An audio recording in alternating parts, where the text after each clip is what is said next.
In an era where the average new electric car in America costs $55,000, BYD just did something that should terrify every carmaker on the planet. The E7 is a mid-size electric sedan built for daily driving, but the best is yet to come. BYD announced a starting price of just $14,400, and there is more about the E7 that will wow everybody. It rides on a wheelbase almost identical to a Tesla Model 3, and the long-range version is rated for over 300 miles on a charge. Oh, and one more thing, it is already on sale right now, just not where you live. What the E7 actually is. Let's start with the car itself because almost nobody outside China has seen one in the metal. BYD unveiled the E7 on the 9th of April, 2025 and put it on sale on the 17th of May. It is a battery electric mid-size sedan and it belongs to a corner of BYD's lineup that most Western coverage completely ignores. The E-Series. Here is what the E-Series is, and this detail explains the entire car. For years, BYD's E-Series was not really aimed at private buyers at all. It was the line built for taxi fleets, ride-hailing drivers, and corporate customers. Cars designed to be bought 100 at a time by a fleet operator who cares about one number above all others: cost per mile. No badge prestige, no showroom theater, just durable, cheap, efficient transport that runs all day and costs almost nothing to keep on the road. The E7 changed that. BYD took the E-Series car and folded it into the Ocean Series, the same family that includes the Dolphin, the Seal, and the Seagull. In other words, they took the taxi car and started selling it to you. That is the whole trick. And once you understand it, everything else about this car snaps into focus. The name matters too because BYD's naming tells you exactly where a car sits. The Dynasty series gets Chinese dynasty names. The Ocean series gets sea creatures and ships. And then there is the E-Series, which just gets a letter and a number because a fleet manager buying 40 of them does not need poetry. That is the DNA of the E7. It is a working car that BYD decided to let regular people buy.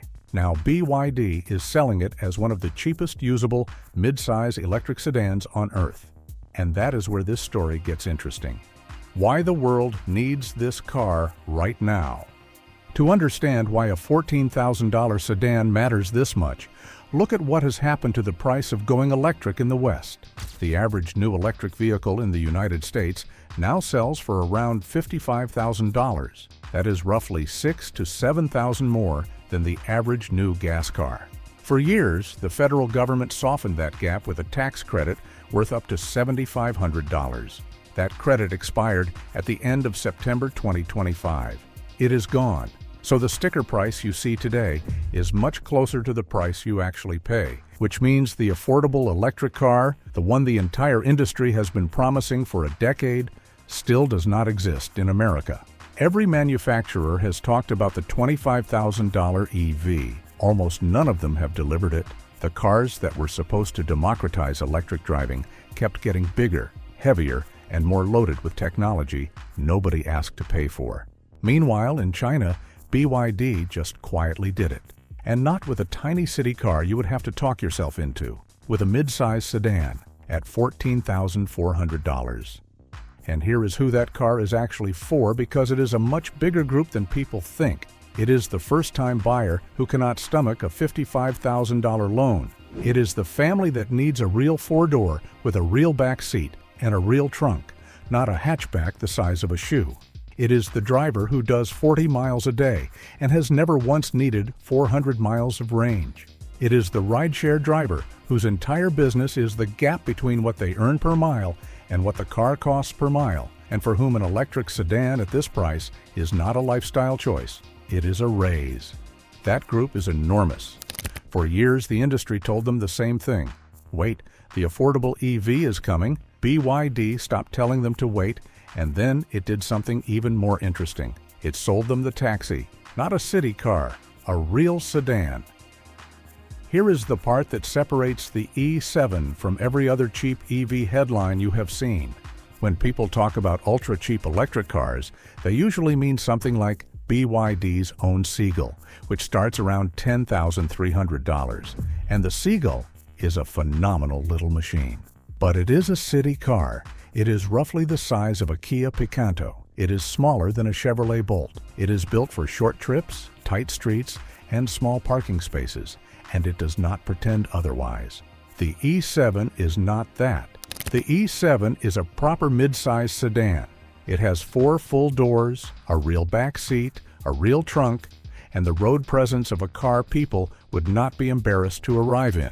This is the difference between a cheap electric car and a cheap electric car you could actually use as your only car. And that is the leap that should make Western executives uncomfortable. It is one thing for China to build a $10,000 hatchback for city commuters. It is another thing entirely for China to build a Model 3 size sedan with 300 miles of rated range for less than a third of what the average American pays for a new EV. The first one is a novelty. The second one is a threat. Dimensions and configurations. So let's put actual numbers on it because the numbers are the whole story. The BYD E7 measures 4,780 millimeters long, which is about 188 inches. It is 1,900 millimeters wide and 1,515 millimeters tall. And the number that matters most is the wheelbase at 2,820 millimeters. Here is why that number matters. The Tesla Model 3 has a wheelbase of 2,875 millimeters, so the E7 sits within about 2 inches of a Model 3 on the single dimension that determines interior room. This is not a small car wearing a sedan costume. It is genuinely in the same size class as the electric sedan that defined the segment for the entire world. And the reason for that long wheelbase is the fleet DNA we talked about. This car was engineered with taxi and ride-hailing duty in mind, which means the person in the back seat is a paying customer, not an afterthought. Rear legroom on a taxi is not a luxury feature, it is the product. So BYD gave it a wheelbase to match cars costing 3 and 4 times as much. The E7 launched in 3 trims. The entry car starts at 103,800 yuan, which is about $14,400. The middle trim runs 109,800 yuan, and the top trim sits at 115,800 yuan, roughly $16,000. Read that ladder again. The cheapest E7 is 14,400. The most expensive E7, fully loaded, the very top of the range, is about 16,000. The entire lineup, top to bottom, fits inside a $1,600 spread. In America, $1,600 is a paint color and a set of floor mats. And BYD went further. At launch, the company ran a limited time promotion knocking 5,000 yuan off, which dropped the entry price to 98,800 yuan, under $14,000. A mid-size electric sedan on promotion for less than $14,000. The battery and the powertrain. Now let's talk about what is actually moving this car, because this is where the honesty comes in. The E7 uses a single front-mounted electric motor producing 100 kilowatts. That is about 134 horsepower with 180 Newton-meters of torque driving the front wheels. Top speed is 150 kilometers an hour, which is 93 miles an hour. Let's be blunt about what those numbers mean. This is not a fast car. 134 horsepower in a mid-size sedan is modest, and a 93-mile-an-hour top speed would be considered slow by any Western standard. If you are looking for the electric car that pins you to the seat, this is emphatically not it. It was never trying to be. It was built for a taxi driver doing 12 hours in city traffic, and in that job, 134 horsepower and instant electric torque is more than enough. The batteries are where BYD flexes. There are 2 options, both using BYD's own blade lithium iron phosphate chemistry, a 48 kilowatt-hour pack and a 57.6 kilowatt-hour pack. Those deliver 450 kilometers and 520 kilometers of range, which works out to roughly 280 miles and 323 miles. 323 miles of range on a $14,000 car. Now, the honest note, because this channel deals in facts. Those figures are CLTC numbers, measured on China's own test cycle, and CLTC is optimistic. It flatters electric cars considerably more than the American EPA cycle does. So do not expect 323 real-world miles. Knock a meaningful chunk off that number. But even after you do, you're looking at a mid-size sedan that comfortably clears 250 real miles on a charge for less than the price of a used Camry. And the battery is the reason the whole thing is possible. BYD builds its own cells. In-house, the blade pack is theirs. They do not buy batteries from a supplier and pay a supplier's margin. They make them. Hold that thought, because it is half the answer to the question everyone is asking. Inside the car. The interior is where you can see BYD's decisions most clearly, and it is not what you would expect at this price. There is a 15.6-inch central touchscreen, the same rotating display size BYD puts in far more expensive cars. There is a 5-inch driver instrument panel. There is a flat-bottomed steering wheel, a column-mounted gear shifter that frees up the center console, and BYD's Dialink Smart Cockpit software. There is a center tunnel with a phone cubby, physical buttons, USB ports, and a power socket. There is an available panoramic sunroof. There is a surround view camera system. There are disc brakes on both axles, which sounds basic until you realize how many cheap cars still cut that corner with rear drums. That is a lot of car for $14,000. But now, look closer, and you can start to see exactly where BYD took the money out, because those choices are the key to this entire video. The rivals. Of course, BYD is not doing this in an empty room, and this is what Western coverage misses. The Chinese affordable EV segment is the most violent price war in the automotive world. The E7 lands in a fight with cars like the Chang'an Yato EV 460, which runs around $16,500 with a 58 kilowatt-hour battery, good for about 286 miles. The Neta Aya, the Leapmotor T03, at about 15,800, which caps out around 211 miles. The Wuling Air EV, which is a city-only machine that will not crack 124 miles. Line those up, and the E7's positioning becomes obvious. It undercuts the Chang'an on price while beating it on range. It undercuts the Leapmotor on price while offering over 100 miles more range. In a segment where every competitor is scrapping over a few $100s in a few miles, BYD showed up with the best range-to-price ratio in the group, and a mid-size body nobody else in that price bracket can match. And that is the mechanism that should worry every legacy automaker watching from Detroit, Wolfsburg, and Tokyo. This is not one company being clever. It is an entire domestic market of ruthless competitors driving each other's prices down to places Western manufacturers cannot currently follow. The E7 is not the ceiling of what China can build cheaply. It is the current floor, and the floor keeps dropping. How can it cost $14,000? Now we get to the question you have been asking since the first sentence of this video. How is this possible? And the answer has two halves. One is impressive. The other is the part the headlines leave out entirely. Start with the impressive half. BYD is vertically integrated to a degree no Western carmaker can match. It makes its own battery cells, its own motors, its own semiconductors, its own electronics. When most manufacturers build a car, they are buying components from suppliers, and every supplier takes a margin.